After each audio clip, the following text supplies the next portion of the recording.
Bonjour, aujourd'hui une vidéo pour vous présenter les supports d'Antutubox. Alors pas comment on les configure, parce que ça nécessiterait une autre vidéo à part entière, mais comment on peut les enlever, c'est-à-dire avant ou après le séchage aux lampes UV. De même, je reviendrai sur un truc important, c'est-à-dire sur la pesée qui peut se faire, c'est-à-dire combien pèse une impression.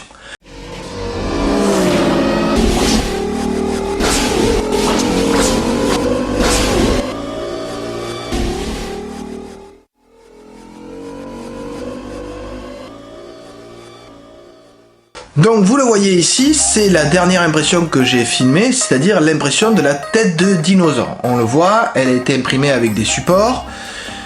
Première étape, il va falloir la nettoyer, donc je mets avec le plateau directement dans un flacon qui me permet d'avoir de la colle isopropylique. Ensuite, je détache les supports. Alors vous voyez qu'ici ça tient bien quand même, mais l'avantage d'avoir un plateau légèrement biseau, c'est que la spatule peut facilement se glisser dessous. Alors par contre vous faites attention parce que ça tient, puis après ça peut lâcher d'un seul coup. Donc du coup, suivant la pièce, vous risquez de l'abîmer. Bon là il se trouve que la pièce était assez grande, donc il n'y a pas eu de dégâts, je vous rassure tout de suite.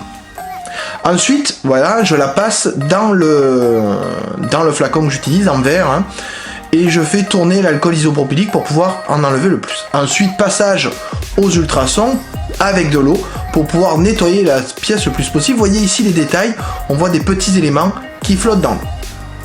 Une fois que ce nettoyage est fait, je suis obligé d'ailleurs, vous remarquez, de tourner la pièce parce que comme elle est assez grande et que le bac n'est pas assez grand, bon, je pensais pas imprimer des choses de cette taille là, donc peut-être qu'il faudra que je voie un autre système de nettoyage à ultrasons, je sais pas encore ce que je ferai dessus là. Enfin, pour l'instant je prends la pièce et vous voyez je la tourne dans plusieurs sens, ce qui fait qu'au final tout se nettoie. Ça demande juste plusieurs cycles de nettoyage, c'est pas trop important, je suis pas super pressé non plus. Donc une fois que cette pièce est nettoyée, vous voyez là je la sors et il y a de l'eau qui s'écoule. Donc une fois que cette pièce est nettoyée, je vais enlever les supports. Alors vous avez là ce qui se passe quand j'enlève les supports avant d'avoir durci la résine au niveau des ultraviolets. Donc les supports sont plutôt souples, partent très bien. Ils sont nettement moins cassants, ils sont pas très accrochés à la figurine. Alors je dis pas qu'il n'y a aucune trace qui reste, je vous laisse regarder le résultat. Vous verrez notamment dessous, il y a quand même pas mal de traces, mais enfin vu que c'est le dessous de la pièce, c'est pas trop grave. Ensuite j'avais mis qui était vraiment perpendiculaire au plateau, donc peut-être qu'en l'inclinant j'aurais eu moins de soucis. En tout cas ces supports ne posent aucun souci pour partir et surtout rien ne reste accroché à la pièce. Et comme ils sont souples, j'ai pas eu de problème, c'est-à-dire j'ai pas eu de petits morceaux qui sont partis dans tous les côtés. Je vous laisse écouter ce que donne le fait d'enlever les supports.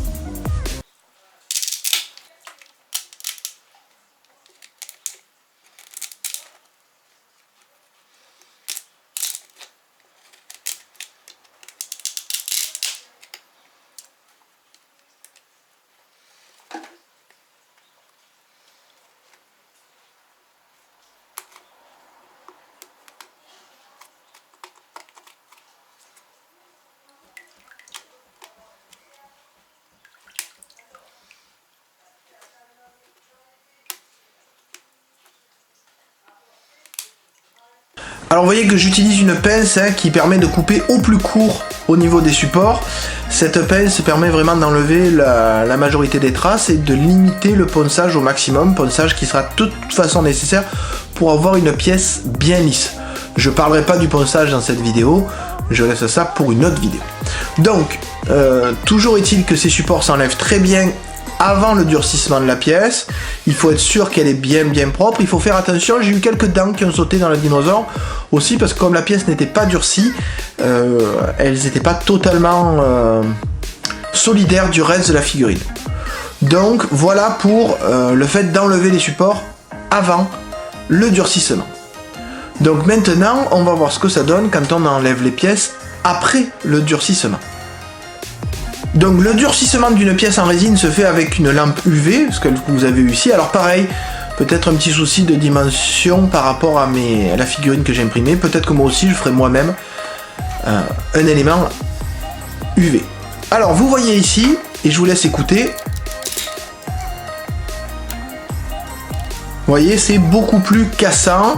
Alors, par contre, c'est vrai que l'avantage des supports quand ils ont été durcis, c'est qu'ils partent d'un seul coup. C'est-à-dire quand il y a beaucoup de supports qui sont voisins les uns des autres, vous tirez, il y a tout qui vient d'un coup.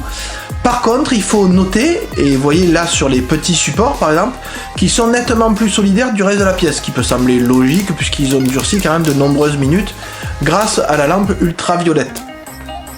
Du coup, j'ai plus d'éléments qui sont restés accrochés, et notamment pour tous les supports qui étaient internes, c'est-à-dire dans la bouche, vous le verrez un peu après, j'étais obligé de m'y reprendre à plusieurs fois pour les enlever. Donc des supports qui, quand ils sont en masse, s'enlèvent plus facilement, qui sont plus cassants, mais qui restent plus accrochés à la figurine et qui laissent, à mon avis, plus de traces que quand on les enlève avant durcissement. Donc pour moi, alors après ça reste personnel, et je pense évidemment que ça dépend du nombre de supports, de la façon dont vous les gérez. Là j'ai encore utilisé que des supports par défaut. Je pense que pour moi j'enlèverai les supports avant durcissement en plongeant la pièce dans l'eau chaude, parce que je me suis rendu compte que quand on la mettait sous l'eau chaude, sous l'eau bien chaude, les supports étaient encore plus souples et partaient encore mieux. Et ça évite de la casse au niveau des petits éléments. Par contre la pince reste nécessaire, ne serait-ce que pour couper les endroits qui risqueraient de ne pas être solidaires avec le reste de la figurine, comme les dents dans l'exemple de cette figurine-là.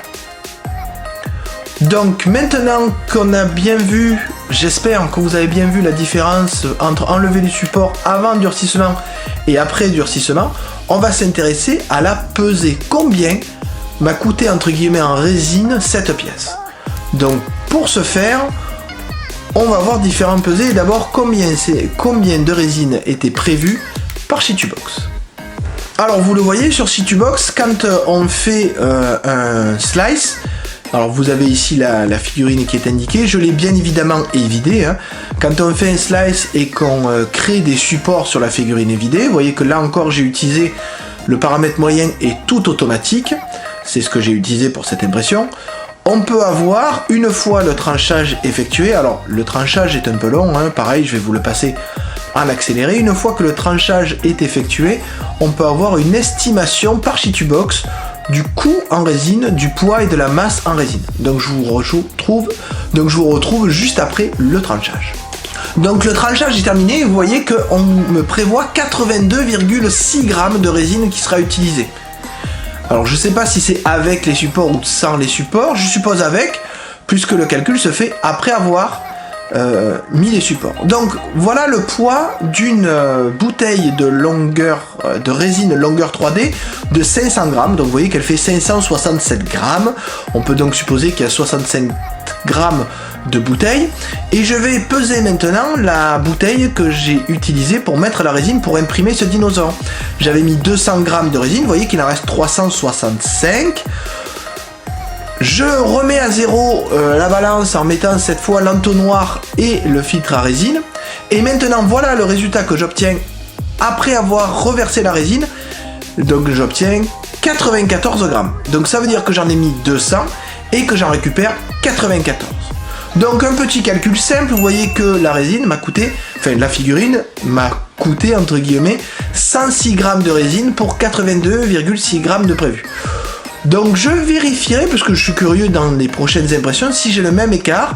C'est à savoir, peut-être que les 82 grammes sont prévus uniquement pour la figurine et pas pour les supports. C'est vrai qu'aussi il y a de la perte quand on nettoie le plateau, quand on nettoie le réservoir, quand on nettoie la figurine. Donc au total, il faut voir qu'une figurine qui était prévue pour 82,6 grammes, quelle précision, en fait ça a pris 106 grammes de résine. Donc vous voyez que quand même on est dans les 20%, donc ça fait quand même beaucoup en plus. C'est à prévoir, en tout cas quand on remplit le réservoir, ne remplissez pas juste la quantité nécessaire bien évidemment. Bien, j'espère que cette vidéo vous aura apporté quelques informations quant au fait d'enlever les supports et quant au coût de résine réel d'une impression. Évidemment, si vous avez des commentaires, si pour vous ça a été différent, n'hésitez pas à les mettre. Sur ce, je vous dis bonne impression. Si tu as aimé cette vidéo, n'hésite pas à le mettre en commentaire et laisse un like. Et en plus, si tu veux que Monsieur Renoir soit encore plus connu, tu peux t'abonner et ne pas oublier la cloche pour avoir les notifications de toutes les vidéos à venir.